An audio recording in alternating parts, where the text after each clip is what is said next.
No caso, o tribunal interpretou o artigo 14 da Lei Fundamental, que diz o seguinte: artigo 14. A propriedade e o direito de herança são garantidos. O seu conteúdo e os seus limites são determinados pela lei. 2. A propriedade impõe deveres. O seu uso deve servir também ao interesse público ou ao bem público. Interpretando principalmente o inciso 2 do artigo 14 da Lei Fundamental, que diz que o uso da propriedade deve servir também ao bem público, o tribunal entendeu que se a propriedade é garantida e o seu uso deve servir também ao bem público, aquilo que é tomado dos rendimentos da propriedade não deve ultrapassar significativamente uma proporção próxima da metade dos rendimentos produzidos. Examinando mais detidamente a decisão do tribunal. O imposto sobre patrimônio só pode incidir sobre egressos potenciais, não podendo atingir o patrimônio consolidado, já adquirido. Os limites constitucionais da tributação sobre bens através do imposto de renda e do imposto sobre patrimônio limitam a ação tributária sobre os rendimentos gerados por esses bens. E acresce que o gozo das posições de direito sobre valores patrimoniais pelo proprietário e a essência da propriedade devem ser preservados. Para que tal se realize, o imposto patrimonial deve ser quantificado de tal forma que não interfira na essência do patrimônio, ou seja, o patrimônio original, e na sua incidência conjunta com outras tributações, possa ser pago com os rendimentos potenciais, rendimentos brutos desse patrimônio. Até aí o tribunal dizia que o imposto tem de poder ser pago com os rendimentos que possam ser produzidos pelo patrimônio. Isso rendimentos potenciais, ou seja, rendimentos produzidos pelo patrimônio corretamente administrado. O artigo 14 da Lei Fundamental protege não só a substância da propriedade com os seus rendimentos. O disposto no artigo 14, número 2 da Lei Fundamental, o uso da propriedade deve também servir ao interesse público, decorre que seus rendimentos devem estar disponíveis em medida equivalente para uso público-privada, pelo que a carga tributária conjunta sobre os rendimentos não pode ultrapassar a metade desses. Independentemente da proteção permanente ao patrimônio original, o rendimento do patrimônio também é objeto da proteção das posições de direito sobre valores patrimoniais com base na liberdade individual. Segundo o artigo 14, número 2 da Lei Fundamental, a utilização da propriedade serve ao mesmo tempo para o benefício do particular e para o bem-estar de toda a sociedade. Por isso, os rendimentos do patrimônio são, por um lado, sujeitos à tributação geral, e, por outro lado, deve restar de tais rendimentos um benefício para o titular do patrimônio. Assim, o imposto sobre patrimônio só pode ser acrescido aos demais impostos sobre os rendimentos dele decorrentes, enquanto a carga tributária total sobre os rendimentos brutos permanecer próxima de uma divisão meio a meio entre o poder público e o particular, titular do patrimônio, observando-se de forma padronizada receitas, deduções e outros abatimentos, e com isso evitando resultados tributários em geral que contrariam a distribuição da carga tributária segundo a norma da igualdade, tendo a capacidade econômica sob parâmetro. Então, lá entendeu o Tribunal Constitucional Federal Alemão que a incidência conjunta do imposto sobre a renda e do imposto sobre patrimônios não poderia deixar de permanecer próxima de uma divisão meio a meio entre o poder público e o particular. Ou seja, que a incidência conjunta desses dois impostos não poderia superar algo próximo de 50% dos rendimentos potenciais que possam ser produzidos pelo patrimônio. Duas observações. Em primeiro lugar, essa decisão foi de 1995 e o tribunal determinou na ocasião que o parlamento adaptasse a legislação do imposto sobre o patrimônio a esta decisão até 31 de dezembro de 1996. Como o parlamento não o fez, o imposto sobre patrimônio na Alemanha foi extinto em 31 de dezembro de 1996. A segunda questão é que nos anos 2000 houve uma série de decisões do Tribunal Constitucional que de alguma forma relativizaram esta decisão e voltaram à sua jurisprudência clássica de que impostos só teriam um efeito confiscatório quando fossem especialmente elevados ou sufocantes. Creio que essas decisões do Tribunal na década de 2000 são muito influenciadas pelos aumento das necessidades de financiamento do Estado dentro do contexto da unificação europeia, que impôs pesadas obrigações fiscais ao Estado alemão, que assumiu uma certa liderança naquele processo de unificação.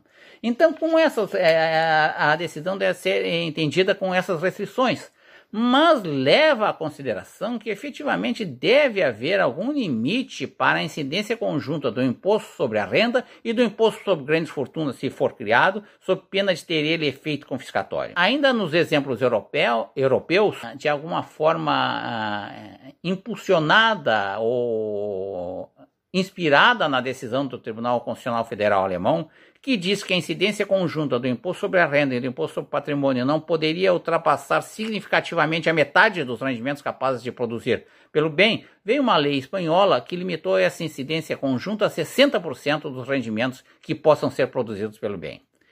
Creio que no nosso caso, bem postas as situações com o imposto sobre grandes fortunas, é possível dar-lhe uma modelagem que obedeça ao comando constitucional, de que ele seja realmente um imposto sobre fortunas e sobre fortunas grandes, não um imposto sobre patrimônio, e que ele não tenha efeito confiscatório.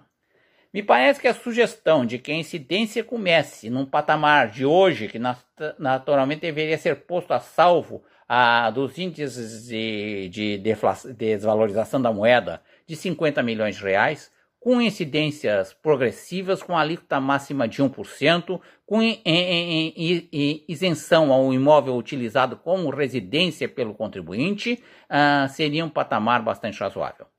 Posto nisso, já que o nosso imposto de renda sobre pessoa física tem a alíquota máxima de 27,5%, creio que o imposto dificilmente, mesmo somado ao imposto de renda, ultrapassaria uma incidência próxima de metade dos rendimentos que possam ser gerados pelo bem. Me parece que muito mais preocupante é a incidência, por exemplo, de uma contribuição de Seguridade Social de até 22%, somado ao imposto de renda de 27,5% e descontado na fonte, o que parece que, se o Supremo Tribunal Federal permitir, estará abandonando definitivamente a sua jurisprudência criada na DIN 2010-2, em que diz que incidências diretas no contra-cheque de servidores públicos da União, no caso, criados pela mesma pessoa jurídica de direito público, que se aproximassem de 50% total de ganhos do servidor, incidiriam também em inconstitucionalidade. Me parece que esses parâmetros são algo bastante razoável e bastante viável. Alguns dizem que o imposto nessas condições teria pequena possibilidade arrecadatória. Mas o que seria pequena possibilidade arrecadatória? Essa pequena capacidade arrecadatória só pode ser examinada com segurança e com cientificidade se fizer um exame sobre qual seria a perspectiva de arrecadação. Como já há declaração de bens e direitos anualmente no imposto de renda, ainda que a maioria dos bens lá não esteja com valores atualizados, até porque a legislação do imposto de renda não permite a sua correção netária, mas ali pode-se ter um razoável parâmetro de o que são patrimônios. Me parece que qualquer arrecadação teria que se dizer o que não é arrecadação significativa, o que não é arrecadação significativa, 500 milhões, 1 bilhão, 2 bilhões, qualquer arrecadação desse sentido, ainda que no contexto do orçamento da União, que chega a quase de 1 trilhão de reais, pudesse ser um valor percentualmente reduzido, poderia dar uma excelente contribuição às ações do Estado necessárias para minorar a crise econômica e social que advém, por exemplo, da pandemia. Não se apresentou, por exemplo, qual seria a contribuição que o imposto desse sentido poderia realizar sobre o auxílio emergencial, que foi criado por medida provisória àqueles que não são trabalhadores formais e também aos trabalhadores que, sendo trabalhadores formais, possam ter o risco de desemprego ou da redução dos seus ganhos nessa situação. Me parece que, para um Estado que vive em severa crise fiscal, convencendo há anos o Estado brasileiro, é extremamente problemática a não instituição de uma competência tributária que está prevista na Constituição, que foi uma decisão da Assembleia Nacional Constituinte, órgão máximo de elaboração do Estatuto Político Jurídico da Nação, e que traria recursos que se diz não significativos, mas até agora nenhum dos críticos conseguiu quantificar razoavelmente o que seriam esses recursos e o que poderia se fazer com eles. Note-se que a perda de arrecadação hoje estimada pelo Estado do Rio Grande do Sul, por exemplo, é de 750 milhões de reais mês, e certamente qualquer tributo desse sentido teria uma capacidade de arrecadação muito superior a isso. Mas o tributo seria da União. Pois bem, mas a União alega dificuldades de recompor as perdas de arrecadação dos estados e ao mesmo tempo se recusa a exercer esta competência tributária que lhe foi otorgada pela Constituição.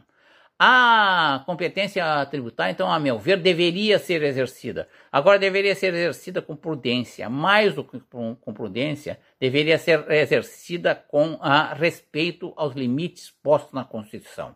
E os limites postos na Constituição, creio que nós aqui, de alguma forma, conseguimos apontar e tecer sobre eles algumas considerações. Desde que se tenha presente o texto constitucional, e aí o exercício da competência não será feito de forma demagógica ou irresponsável, mas de forma absolutamente prudente e respeitosa ao texto constitucional, creio que as vantagens da instituição seriam muito superiores às da sua não instituição. A eventual dificuldade fiscalizatória existe em todos os impostos declarativos e não é motivo para não se os instituir. Se dificuldade fiscalizatória fosse motivo para não instituir imposto, o imposto sobre a renda deveria ser imediatamente abolido, porque é um imposto de difícil a fiscalização, exceto no que toca a trabalhadores assalariados. A dificuldade fiscalizatória não é motivo para a sua não realização, especialmente com adaptação e aperfeiçoamento dos métodos de fiscalização, sobretudo pelo uso de recursos de informática.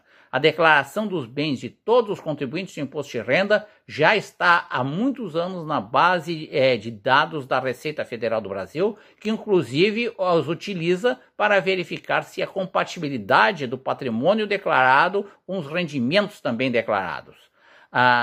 Esta base de cálculo, apenas com a necessidade de valoração dos imóveis pelo seu valor atual, o que seria extremamente positivo, porque permitiria também, ou levaria a que a União permitisse a reavaliação dos bens pelo seu valor real, é o que resta para poder instituir eficazmente este tributo. E, como já dissemos, é um tributo que atende, mais do que qualquer outro, a determinação do artigo 150 da nossa Constituição, que determina normas gerais a respeito da criação de tributos e também e especialmente a determinação do artigo 145, parágrafo 1º, de que sempre que possível os impostos terão caráter pessoal e serão graduados segundo a capacidade econômica do contribuinte. É o princípio da capacidade contributiva que talvez o imposto sobre grandes fortunas atenda mais do que qualquer outro. Certamente que atende mais do que todos os impostos indiretos ou impostos sobre consumo, que gravam de forma igual o consumo daquele que tem maior e menor capacidade contributiva. Então, concluindo, trata-se de uma competência prevista na Constituição, até hoje não exercida, o que é situação bastante incomum, sendo a única situação de competência não exercida entre aqueles tributos ordinários previstos pela Constituição Federal, e que a situação de necessidade de maiores recursos perante o Estado, como que torna impositiva que seja a situação revista, tanto pelo Poder Executivo, pelo Congresso Nacional. Ao rever essa situação, deverá, porém, a União, até para evitar arguições bem-sucedidas de inconstitucionalidade do tributo, se ater rigidamente às disposições da Constituição, só tributando patrimônios realmente diferenciados, que caracterizem grandes fortunas, o que é mais do que patrimônio, o que é mais riqueza, o que é mais fortuna, e atentando também ao mandamento constitucional que veda a utilização de tributo com efeito de confisco. As formas de atender essas disposições constitucionais, creio que podemos dar algumas noções nesta intervenção. Muito obrigado pela atenção de todos. Um bom projeto de estudo durante esse período de quarentena e que possamos todos retomar as nossas atividades numa situação mais próxima da normalidade e que isso contribua para, enfim, o aperfeiçoamento da nossa vida, o aperfeiçoamento da nossa legislação e, especialmente, a busca permanente de maior justiça do sistema tributário. Muito obrigado.